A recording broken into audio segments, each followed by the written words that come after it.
We got the M4 to kind of dive into the BMW market as far as Verus goes. I know the Supra is arguably a BMW, but it's also a Toyota. So this is our first BMW and our first German car, besides the Porsche that we had multiple years ago. The power, insane. 530 horsepower. We got the X-Drive comp, so it's got a little bit extra horsepower. Wicks turned up a little bit, and I mean, the thing moves.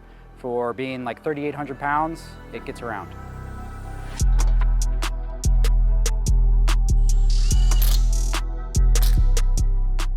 So BMW's all-wheel drive system, they call it the X-Drive, is a fairly rear bias setup as far as like when you put it into track mode, it kind of kicks a lot more power to the rear.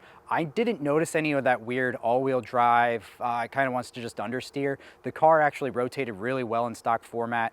I was actually sliding it around. I remember turn 4, and with how big and heavy the car is, it actually does it very predictably. And it was actually a lot of fun because 530 horsepower and you're kind of sliding the BMW around, you're like, holy shit, this is fun.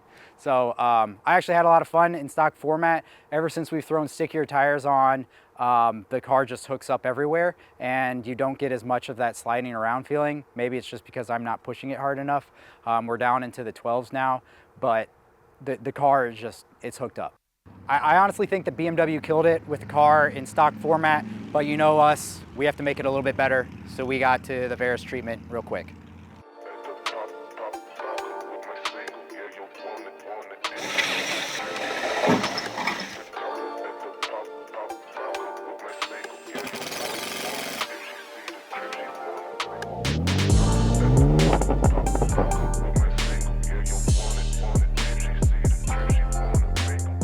All right, so starting at the front, we have our dual element dive planes. We generally do look at race cars when we do some development, so we went and looked at that GT4 car. The M4 GT4 car has dive planes kind of in this area. They don't look the greatest in our opinion, but to each their own. We threw some dive planes in that location and we couldn't figure out how or what they were doing, at least on the race car. So we kind of went more towards our more standardized dive planes, and these actually do function quite well. We split this gap here, and this air spillage location of the OEM part still does function, and it still does reduce drag. So that's still functioning, and we still also have the dive planes that further reduce lift in the wheel well and the fender liner and produce downforce.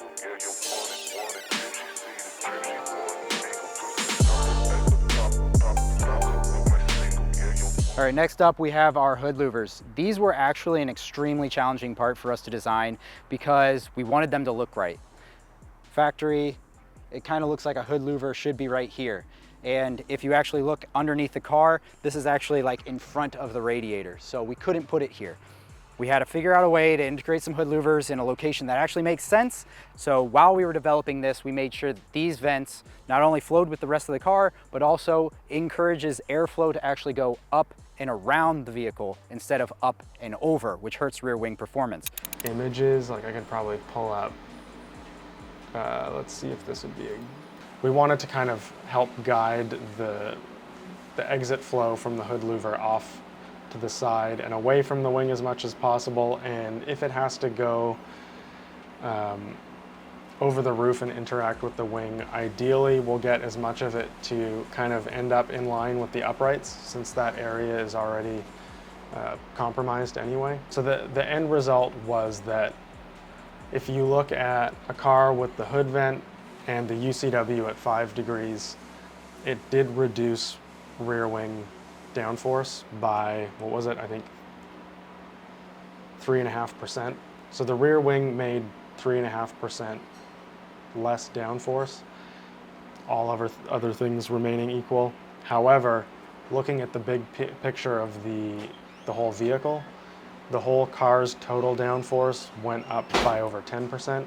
I would say that even more crucially than the total downforce, the front balance, the aero balance of the car actually shifted from 35% front to 45% front by adding the hood vent,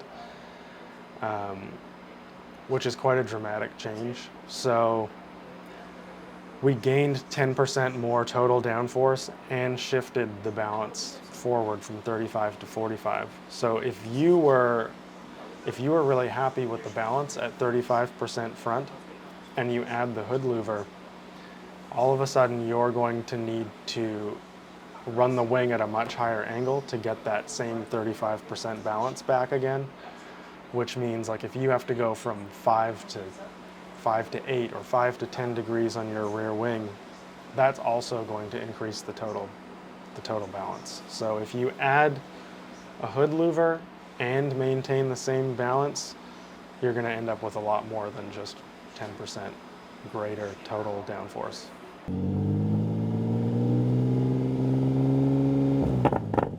All right, so we have our UCW rear wing for the M4. This is a beautiful piece of kit. It bolts on almost like a factory piece in our opinion. Extremely stout, extremely strong, no issues, and the trunk functions like stock. So it's pretty awesome in that regard. So we took some design language from the GT4 once again, and we kind of put our Verus twist on it and made it look a little bit more aesthetically pleasing.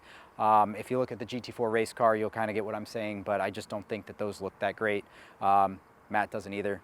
This, in our opinion, looks a lot nicer. Kind of fits the car's contour a bit more and bolts on like stock. It's a wonderful piece of kit.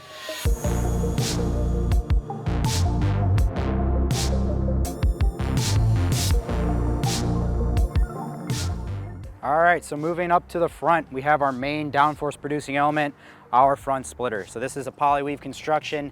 This is chassis mounted, and honestly, it's probably my favorite splitter to date. The way the air dam looks, the way that it just transforms the front end, it looks wonderful, and then on top of that, it actually really does perform.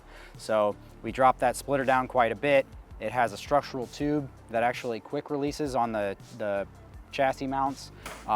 Wonderful piece of kit, and it's got the integrated carbon diffusers that you guys know us for. Speaking of ducting, so there seems to be like this preconceived notion that we're just completely blocking off, what is it, the oil cooler? Oh yeah. Can you show us, like, kind of show us what we did there? Yeah, so as people are probably aware, this car has a ton of heat exchangers. There's the main front water radiator, there's an AC condenser in here, there's 2 auxiliary coolers, and then in the bottom there's this oil cooler here that's kind of like a horizontal cooler that vents out below the car. And so from this view, it's kind of hard to see, but it looks like we've blocked off the oil cooler duct, when in fact it's actually not. We've lowered the splitter on this model, and there's actually a pretty large open area here to vent the heat exchanger outflow, and there's 2 kind of side ducts here as well that line up with the outer edges of the heat exchanger, so it kind of allows everything to flow backwards. It does have to make a turn and evacuate out underneath it. Yeah. Although it kind of did that sharp turn anyway, even without a splitter, but in this case it's kind of forced to do it a little bit more by the top of the splitter surface. Yeah, so here's the grill inlets, and the heat exchanger sits right here. And then we have these outlet guides. So these are 2 velocity slices down the car. This isn't quite on the center line, it's close to the center line. And then this color bar at the bottom represents velocity. So anywhere that's like a bright yellow, like this, the underside of the wing, leading edge of the splitter, that's all higher velocity. And these kind of dark purple areas are very low velocity, kind of slowly moving air. So this is actually the baseline case of the stock car, and you can kind of see some of the outflow of the heat exchanger. So the heat exchanger is actually sitting across right here. In this visual, it's not actually present, so that you can kind of see what's happening through it. But yeah, that's where the oil cooler lives, and you can kind of see some of that outwash here. And then this is with the splitter in place, and you can kind of see this kind of local high velocity section here where there's airflow still coming out of the heat exchanger and exiting on top of the splitter. From there, we also have some front splitter end plates. Those are pretty typical. 3D printed carbon nylon. They do increase front end downforce, creating a higher pressure pocket on that top side. And then we do vent a little bit so that it reduces drag and creates this a little bit more efficient performance of that front splitter. Moving slightly rearward, we have our carbon polyweave side splitters. Those kind of tie off the rest of the kit, in our opinion, and during yaw and side airflow. So anytime you're turning or airflow is coming in at the side, instead of high pressure coming down and getting underneath the car, which you don't want high pressure on the bottom side of the car, you want low pressure, this stops that, or at least reduces it. Ideally, we're going to have the pressure under the car as low as possible and the pressure on top of the car as high as possible, because that pressure differential is sort of what downforce is. So anything that we can do to just keep that separation as much as possible will have an impact. Pretty much all of the stuff that I've talked about in this video is included in this informative packet. If you go to pretty much any of the M4 Aero products on our website, there will be a link to download this PDF, and it's got all kinds of information about the products we offer for the platform, what they do, how they do it, some cool visuals as well to kind of help visualize what's going on. But yeah, go check it out, download it. And if you have any more questions about the products or what we've talked about in the video, just reach out to support@verus-engineering.com. And again, I'm Matt, and let's go back to Eric with the car. This is Eric, I'm signing out.